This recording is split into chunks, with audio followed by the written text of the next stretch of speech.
Hello and welcome to another edition of the Shelby Sports Show. I'm your host, Dan Myers. We've got a lot of games to cover, so let's get started. First, let's head over to the ice and begin with Eisenhower in the pre-regional semifinal. Detroit Skating Club is the site for pre-regional semifinal action as the Eisenhower Eagles take on Rochester United. After a scoreless first period, we pick up the highlights early in the second period as number 16 Luke Geiger sends the shot fake over to number 8 Josh Zara, and he would not be denied on the one-timer as the Eagles take a 1-0 lead. Then just minutes later, number 92 Matthew Haste uses the boards to send a pass ahead to himself, blows by the defense, and he puts it home as the Eagles double up their lead.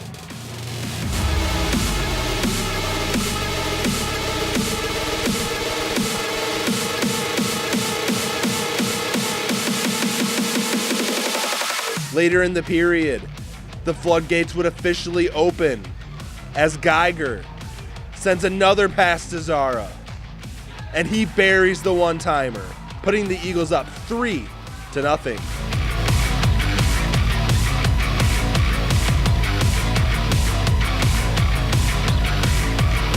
Now with just minutes to go in the period, the captain, number 2, Nick Severtowski, would make it a 4-goal game. And that would be more than enough for the Eagles.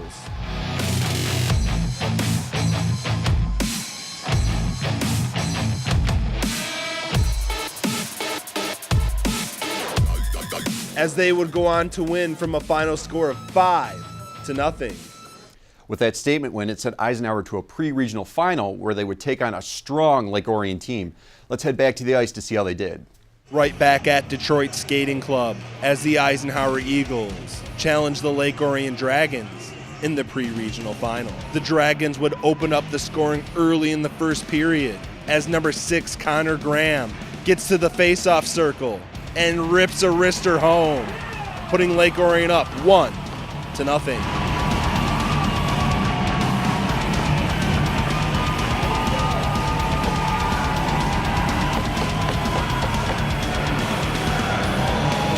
But the Eagles would respond quickly as number 7, Tyler Sutherland, whiffs on the puck, and number 71, Jacob LaTorella, hits the post.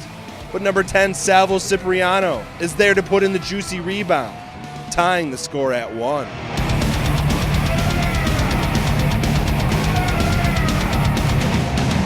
Lake Orion again on the attack as number 8, Cade Manzo, finds number 17, Gabe Poidik out front, and he puts it in the back of the net, putting the Dragons right back on top, 2-1. And the Dragons would look to extend their lead before the end of the first period, as number 14, Lucas Barber, sends a pass out front, and the captain, number 16, Jacob Helzer, sneaks it home, giving them a 3-1 lead heading into the first intermission. And now early in the second period, LaTorella would find himself in the penalty box. But that wouldn't slow the Eagles down as number 19, Michael O'Korn, gets out on the odd man rush, and O'Korn sends it over to number 92, Matthew Haste, and he is not denied, bringing the Eagles back within 1.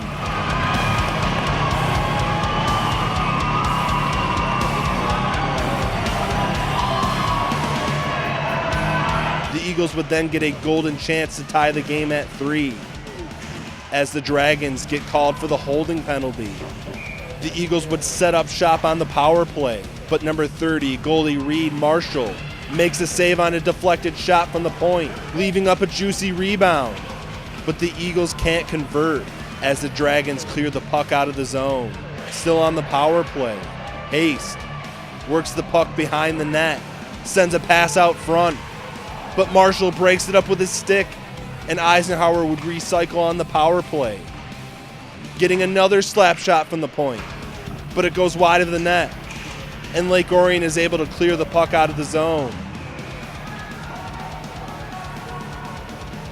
With time winding down on the power play, Eisenhower would get one more chance in the offensive zone as Josh Zara gets the pass and hits the post. and the Eagles would try to recycle, but a shot gets blocked out front, and the Dragons would successfully kill off the penalty. Eisenhower would get one more chance before the end of the period, as O'Corn gets by the defender, but sends a backhander off the side of the net, and the Dragons would take a 3-2 lead into the second intermission. The Eagles would continue to buzz around in the offensive zone in the third period, getting multiple scoring chances in this sequence.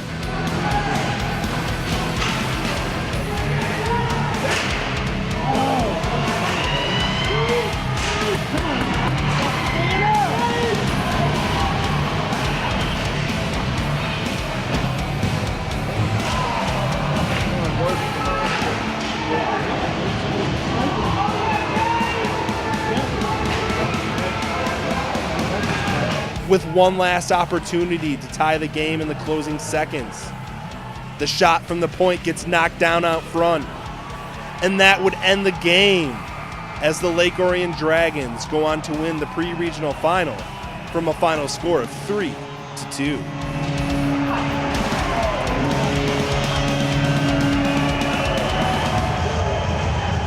Eisenhower wasn't the only team in postseason action. Utica was also, and we'll check on them later in the show. Let's move over to boys basketball, where Eisenhower hosted Utica to close out the regular season. Both teams were hoping to wind down the season on a high note. Unfortunately for Utica, that would not be the case. It's rivalry night in Shelby Township as the Eisenhower Eagles face off against the Utica Chieftains. The Chieftains would get the scoring started quickly as number 23 Nick Jonai sends a laser pass to number 11 Joan Benici, and he lays it up and in. Then the Eagles would get on the board as number 2 Lorenzo Delicio finds number 11 Billy Krempa, and he knocks down the three-point jumper. This time Nick Jonai gets the pass from number 3 Sam Soriano, and he buries the pull-up jumper. Number 2, Trey Cotellis, then finds Jonai off the inbounds pass. And Jonai gets it right back to Cotellis, and he sinks the corner three. Then Cotellis sparks the fast break with a half-court pass, and Benici converts the easy layup. The Chieftains again on the attack, as Nick Jonai sends the slick assist to his brother John Jonai, and he banks it off the glass and in. And Dante Candela sticks the step-back jumper. The Eagles would then take the lead as number 3 Anthony Chukai blows by 3 Utica defenders, and he lays it up and in. Then number 22 Cameron Marinin gets stuffed by Nick Jonai, but Candela is there to clean it up as he knocks down the triple, and the Eagles would take an 18-13 lead into the second quarter. The Eagles would start to pull away in the second quarter as Massimo D'Aristotle grabs the offensive rebound and puts it right back up and in. The Eagles now on the fast break as Chukai is all alone for the easy layup. D'Aristotle would chip in on the defensive end as well as he gets the steal and finds Brady Van Gilder, who makes the contested layup. The Chieftains would do their best to chip into the lead before halftime as Soriano sends a half-court pass to Benici, and he lays it up and in. Then Benici catches the Eagles defender sleeping, and he lays it in with ease. But the Eagles would close out the first half in style as Billy Krempa hits the layup at the buzzer, and the Eagles would take a 37-24 lead into the halftime break. And it would continue to be all Eagles in the second half as they outscored the Chieftains 30-21 in the final 2 frames.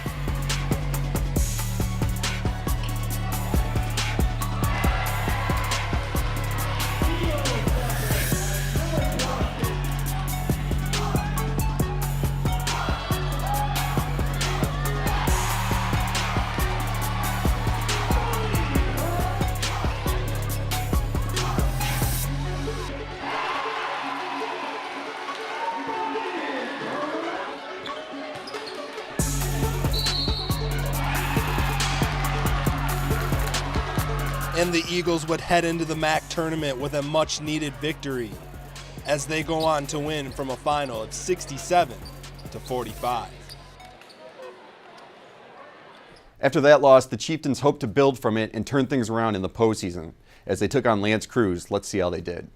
We're here at Sterling Heights Stevenson as the Utica Chieftains take on the L'Anse Creuse Lancers in the 2018 district semis. Utica will open this game with a 3 from Nick Janai. But Davion Moore puts L'Anse Creuse on the board with a nice putback. Both teams will start this game hot. Players were all over the floor diving for loose balls, and the three-point ball was falling. To close out the first quarter, Davion Moore shows off his hops, and John Janai ends an exciting first quarter with a nice layup. Utica's John Janai ties the game to begin the second as both teams continue to trade baskets. L'Anse Creuse would use defensive rebounding to score the next few points. Utica's Sam Soriano would score off a nice drive to the basket. L'Anse Creuse Jalen Blackwell throws a dime to Brent Watts. Davion Moore would clean up the missed shot. Sam Soriano would end the first half with a beautiful crossover and drive to the basket for 2. Utica trails by 9 at the half. Things got away from Utica in the second half as L'Anse Creuse opens up the third quarter on a 6-0 run.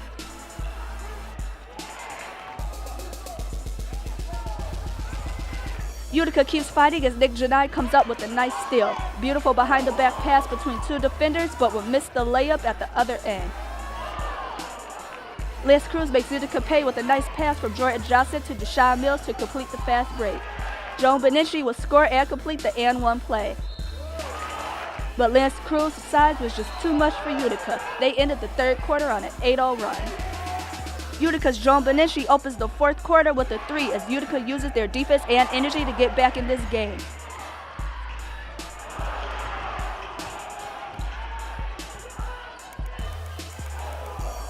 Brett Watts comes back with a quick 2 for L'Anse Creuse. Trey Cottels hits an acrobatic layup for Utica, but they can't stop the athleticism from L'Anse Creuse as they lose this one 62-75. Here's what Utica's coach Hinkle had to say after the game. I thought our kids were excellent. I thought our seniors led really well tonight. We just got sped up in the first half, and we missed some shots that normally we make. We missed some layups. All the credit to L'Anse Creuse. They did a heck of a job. We tried to prepare for their athleticism, and we just couldn't simulate that. But I thought our kids did a great job. We just didn't make some shots. First off, I tell them I love them, and then it gets emotional, and some tears are shed. But I explained to them that just how proud of I am and how hard they worked and what a great legacy they're going to leave for these underclassmen. They have to learn quickly about progressing and getting to this point, because that was the big key in the game tonight, was inexperience for our side. Eisenhower was also in some postseason action. They took on Rochester in the district semifinal. Stony Creek High School is the site for boys basketball district semifinal action as the 6-14 Eisenhower Eagles clash with their neighbors to the west, the 16-4 Rochester Falcons. This game would be built on a series of runs as number 3 Hunter Schattler and number 22 Devin Murray lead the Falcons on an 8-0 run to start the game.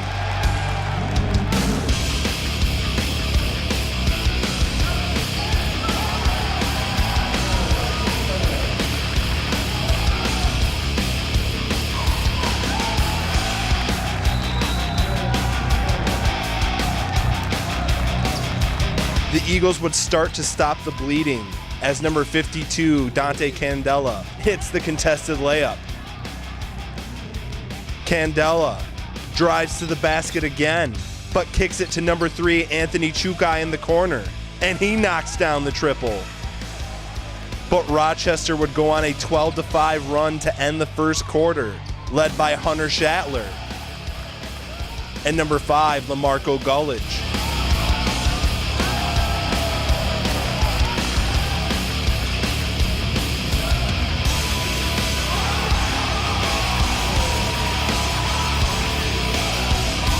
And Rochester would take a 22-10 lead into the second quarter.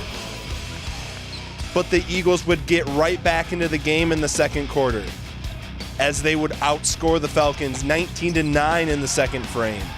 First led by the sharp shooting and driving ability of Anthony Chukai.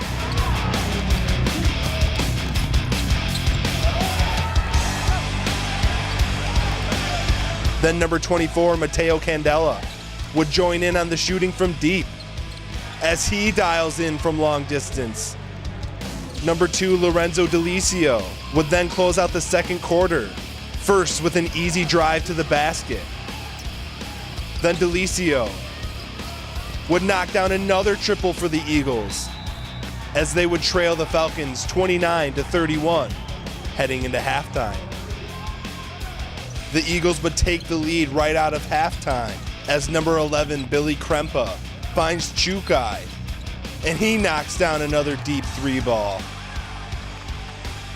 But Golich would respond with a three ball of his own, putting the Falcons right back on top. Then Delicio would get the hoop and the harm as he would go to the line and convert the 4-point play. Both teams would catch fire from downtown in the third quarter as Shatler gets the Falcons started. Then Billy Krempa for the Eagles.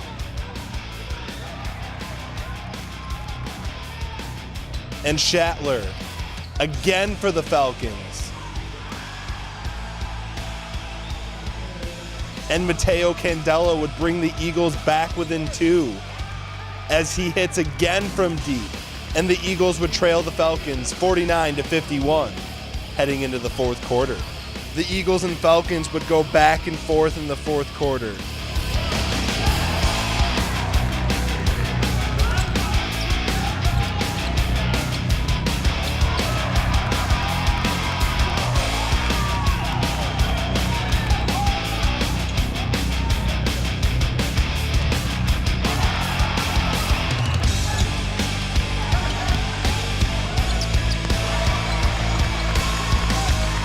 Number 1, Corey Gullidge would hit a three ball late in the quarter to give the Falcons a 2-point lead.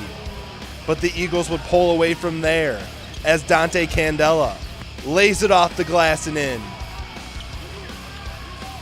Then Chukai drives to the basket, and he gets the hoop and the harm, putting the Eagles back up by 1.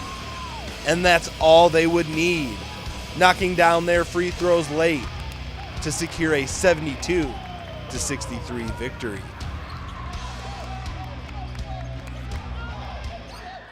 After beating a feisty Rochester team, the Eagles would then take on the Rochester Adams Highlanders in the district final.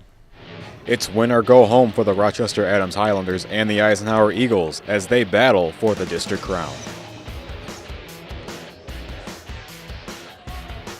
Ike starts things off as Anthony Chukai misses the three-point attempt, but gets his own rebound.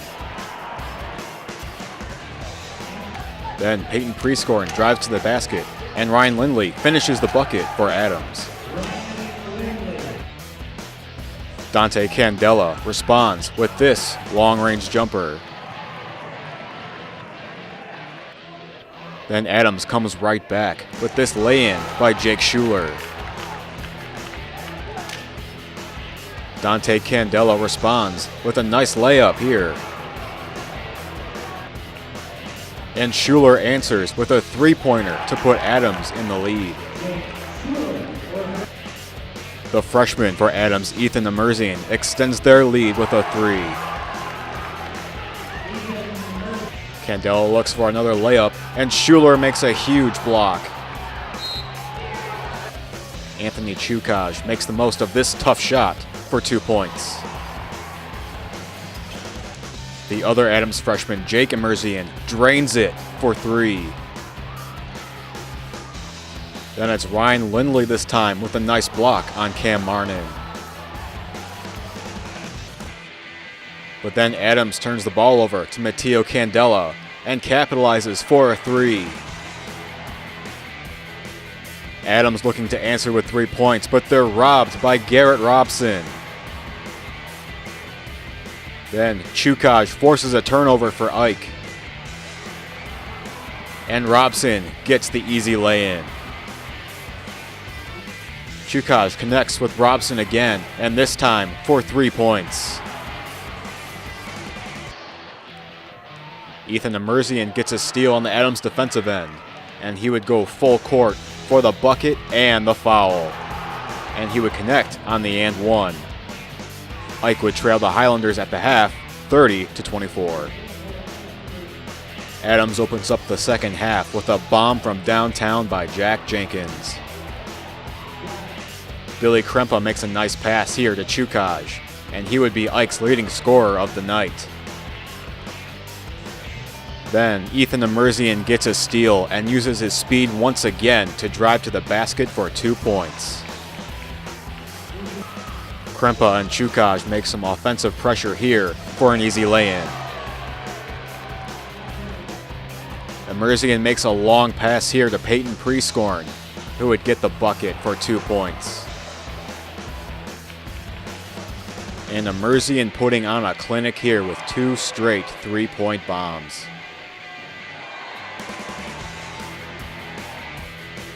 Ike tries to stay alive here as Krempa makes a dish to Massimo Di Aristotle.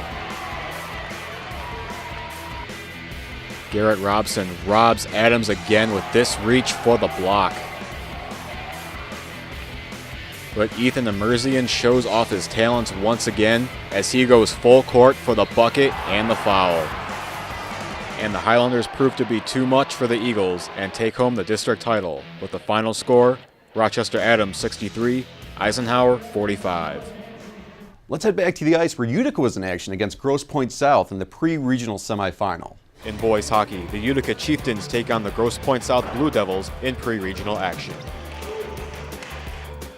The Blue Devils waste little time as Nolan Passamani takes a wrist shot with a deflection by Keegan Spitz, putting them up early 1-0. Grosse Pointe South on the power play, and Garrett Bolenbacher with the wrister, and Scott Miller scores on the rebound, and it's 2-0 Blue Devils. Utica on the power play this time, but the Blue Devils get an odd man rush, and Alex Strelke beats the goalie on the far side, and it's 3-0 to end the first period. Second period with Grosse Pointe South on the power play, and Miller gets his second goal of the game. Utica gets a good chance here, but stopped by Camden Mills. Another power play for the Blue Devils, and it's Evan Theros scoring on the breakaway. Grosse Pointe South was not done as Scott Miller drives to the net and completes the hat trick. Another breakaway for the Blue Devils, and this time it's Adam Strelke. Zach Essenmacher tries to put Utica on the board, but Mills gets just enough glove on it. Dean Therio looks to end the game here, but Keith Harnish makes a great pad save to keep it 7-0. Tavish Smith with a nice move here, but Mills is right there to block it. Miller looking for goal number 4, and Harnish makes another great save. Which takes us to the third period where Miller nets his 4th goal of the game and ends the game on an 8-0 mercy for the Blue Devils. All right, earlier in the show, we saw boys basketball. Now let's check out girls basketball. First, we see how Utica did in the district semifinal. We're here at Sterling Heights-Stevenson where the Utica Chieftains and the Stevenson Titans face off in district semis where both teams are looking to keep their season alive. Let's jump right into it where Stevenson starts this game on fire, led by Danielle Lamoureux, who opens up with a jumper followed by a 3-pointer and one play from Tori Beers.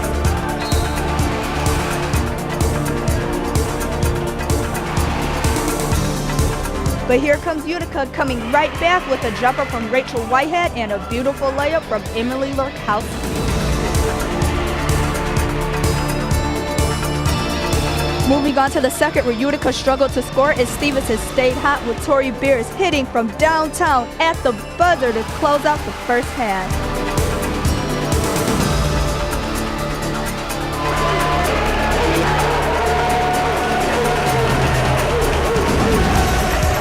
Utica's Kaylee Emling opens up the second half with the and 1 and 3-point play for her own 6-0 run.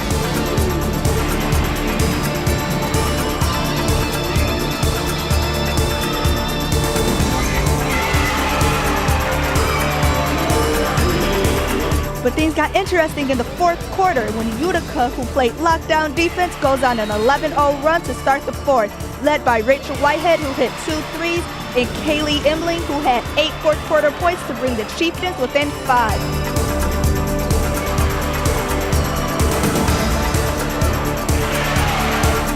But in the end, Utica falls to Stevenson 50-34. Here's what Coach Tom McDonald had to say after the game. You know, I thought we were a little slow in the first half, and we kind of let it get away from us. We missed some shots we normally make in that first half, and it dug a pretty big hole. The kids played a great second half and worked their tails off. The hole was a little bit deep, and we cut it all the way to 5, but then we kind of ran out of gas because I think we kind of used ourselves up getting back to a workable number, so we weren't able to come all the way back. But proud of the kids and proud of their effort.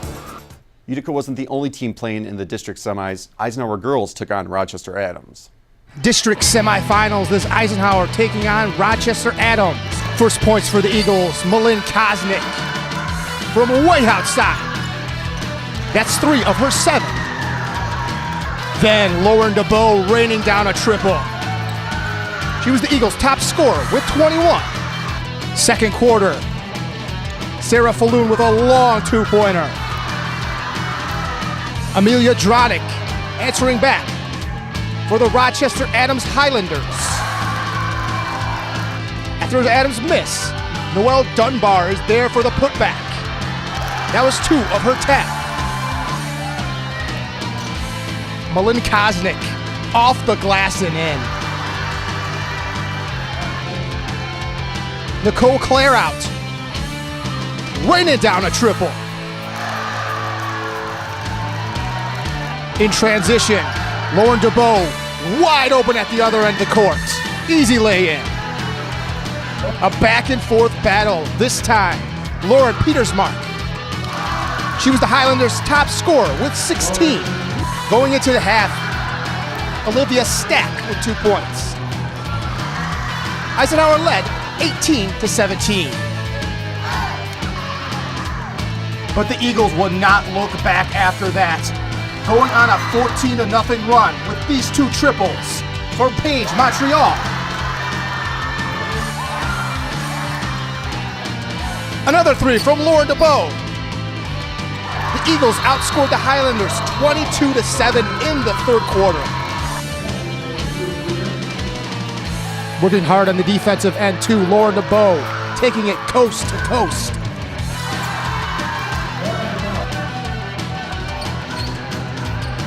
More Eagles, this time, Malin Kosnick. Addie Burry, adding on for Eisenhower. Going into the fourth quarter, Eisenhower has a big lead now, 42-24. In transition, Lauren DeBow dropping a dime to Olivia Stack. The Highlanders trying to claw their way out of this one. Noelle Dunbar for 2. But another fast break bucket for the Eagles, Natalie Beauchesne. Rounding out the Eagles' scoring is Josie DeClark to bring us to our final score. Eisenhower Eagles 59, Rochester Adams Highlanders 36. They'll face Stony Creek in the district finals. Now that was a huge win. Now Eisenhower heads to the district final. Let's check out the highlights. And the Eisenhower girls would draw Stony Creek in the district finals. First on the board for the Stony Creek Cougars, Marina St. Louis with 2 of her 12. She was the Cougars' top scorer. Stony Creek's big threat, Emily Eckhout. The Eagles held her to 6 points. And culminating in this 3 by Lily DePanny. And the Cougars were out to a 9-0 lead. Eisenhower finally breaking the goose egg. This long 2-pointer by Natalie Beauchesne. The hyperactive Eisenhower defense took away 33 steals. This one ending up in a Sarah Falloon. Long 2-pointer. Izzy Ubadi driving to the glass. Ike kept up the defensive pressure. This ball batted away by Paige Montreal. Then inside to Sarah Falloon. the Eagles' top scorer with 16. Margaret Angel banking this one home, but Eisenhower was leading at the half, 20-16. Second half starts out with a bang. Lauren DeBow knocking down this 3 points. Lily DePanny at the other end. Marina St. Louis, the bucket and the foul. But Paige Montreal with a dagger of a 3. Long outlet pass for Lauren DeBow. She finally gets a handle on it and drains the jumper. Aggressive defense for the Eagles.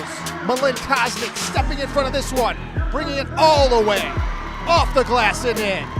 2 points. Lauren DeBow cutting to the baseline. Bounce pass to Olivia Stack for 2 of her 10. Pressure here. Don't get pressure. Takes time off, okay? No foul. Hey, shot goes up. She doesn't know when that shot's going up, okay? You gotta yell shot. And all 4 of you guys gotta commit to boxing out. Devin Bowles. For the Stony Creek Cougars. But Olivia Stack making the pay for the Eagles. Late in the game, Megan Solek. Then Lauren DeBow taking matters into her own hands, cutting to the basket. After a block by Sarah Falloon. Long outlet pass to Olivia Stack.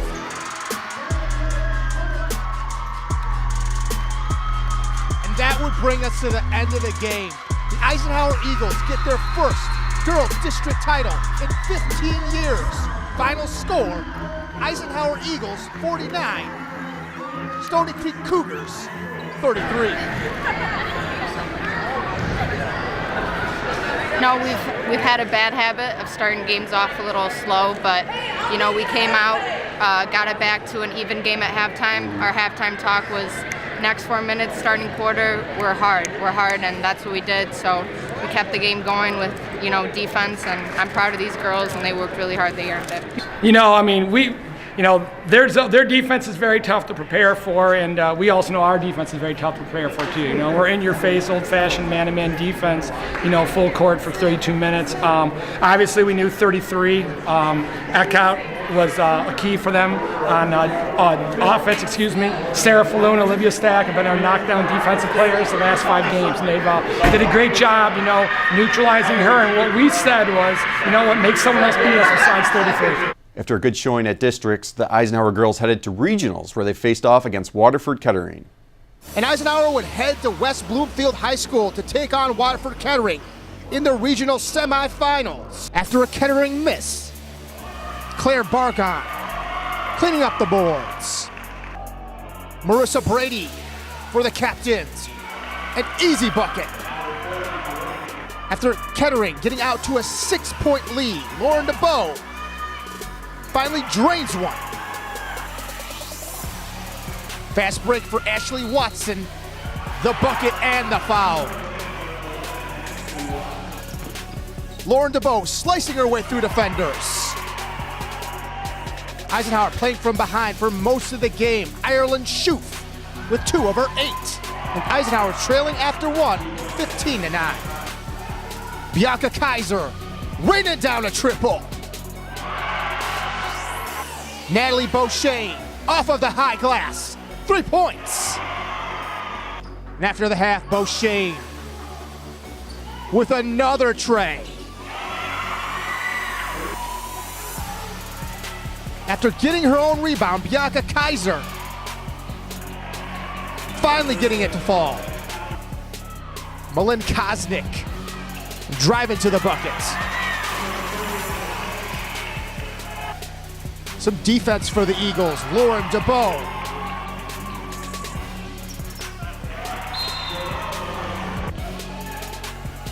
Back and forth action. This time, Izzy Dougal for Kettering. Lauren DeBow beating Sarah Falloon inside for 2 points. Eisenhower finally taking their first lead of the game. Page Montreal from 3-lane. But the captains weren't having any of that. Claire Bargon down low for 2.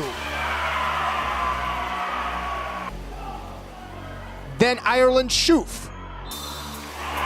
And 1.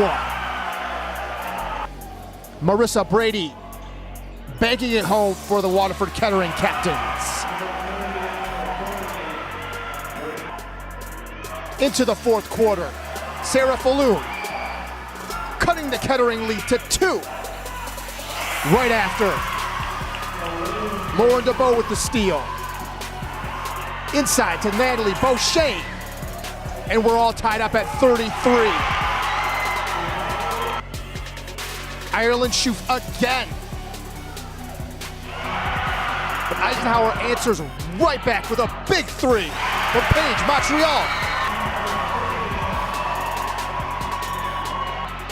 Ashley Watson to put them up by 3. Waning seconds of the game.